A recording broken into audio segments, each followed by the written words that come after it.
بسم اللہ الرحمن الرحیم۔ السلام علیکم۔ اپنی نوکری سے واپسی پر میں گھر آ رہا تھا، تبھی میں نے دیکھا کہ ہمارے گھر کے پاس والے گھر سے چیخوں کی آواز آ رہی تھی۔ یہ سن کر میں ڈر گیا۔ میں نے سوچا خدا جانے کوئی مصیبت میں ہو۔ میں فوراً ہی اس گھر کی جانب بڑھا، دروازے پر زور زور سے دستک دینے لگا۔ تقریباً 5-10 سیکنڈ بعد کسی نے دروازہ کھولا۔ میں نے دیکھا تو وہ ایک خوبصورت لڑکی تھی۔ اسے دیکھ کر میں تو جیسے دیکھتا ہی رہ گیا تھا، پر یہ وقت ان باتوں کا نہیں تھا۔ میں نے پوچھا کیا بات ہے، کیا آپ کے گھر میں کوئی مسئلہ ہے؟ لڑکی پھولی ہوئی سانس کے ساتھ بولی، جی ہاں، بہت بڑا مسئلہ ہو گیا ہے۔ میرے ابا کو فالج کا اٹیک ہوا ہے۔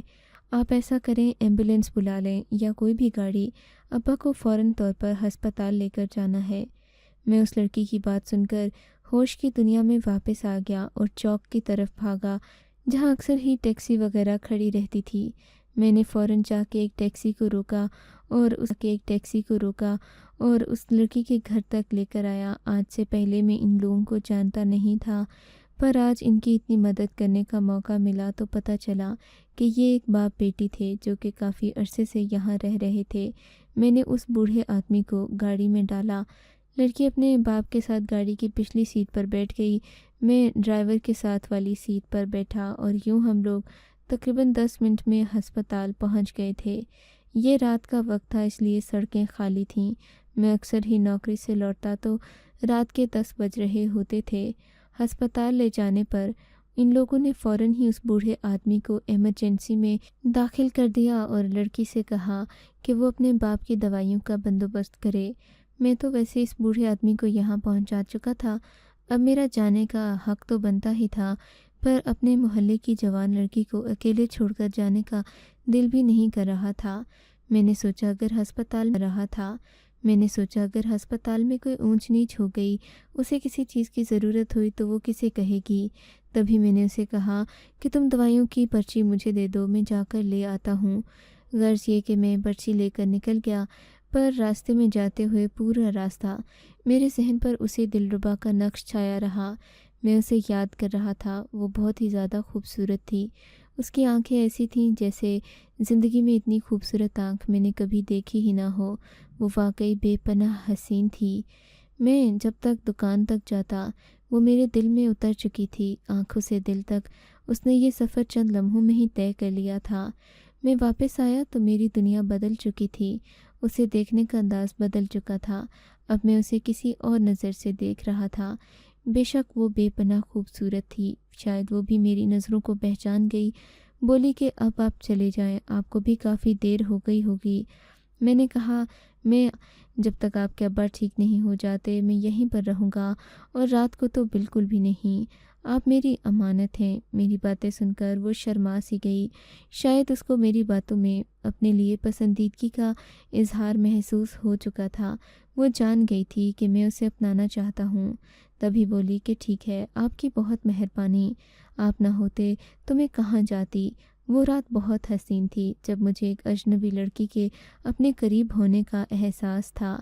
اگرچہ وہ مجھ سے بہت دور بیٹھی تھی، پر وہ میرے خیالوں میں میرے بہت زیادہ قریب تھی اور میں اسے محسوس کر سکتا تھا۔ میں نے تو دل ہی دل میں سوچ لیا تھا کہ میں اسی لڑکی کو اپنی بیوی بناؤں گا، یہی تو ہے بیوی بننے کے قابل۔ پھر مجھے یاد آیا کہ میں نے محلے میں ان لوگوں کی کافی زیادہ شہرت سنی ہے۔ جب بھی کسی عورت نے اس لڑکی کی بات کی تو بڑے ہی عزت اور احترام سے کی، اور یہ کہہ کر کہ یہ لڑکی بہت باکردار ہے، اپنے باپ کے ساتھ رہتی ہے تو اس کی بہت خدمت کرتی ہے۔ اور اب جب کہ اس لڑکی کے باپ کو فالج ہو گیا تھا، تب بھی ظاہر ہے اس کی خدمت میں کوئی فرق تو نہیں آیا تھا، بلکہ وہ اور زیادہ فکر اور حفاظت اپنے باپ کی کرنے لگی تھی۔ میں اسے بیوی بنانے کے بارے میں سوچ رہا تھا کہ وہ میرے پاس آئی اور بولی، بھائی جان، آپ اگر چلے ہی جائیں تو آپ کے لیے اچھا ہوگا، ورنہ صبح تک آپ کیسے یہاں انتظار کریں گے۔ وہ مجھے یہ باتیں کہتی ہوئی بہت اچھی لگی، سوائے اس بات کے کہ اس نے مجھے بھائی جان بولا تھا۔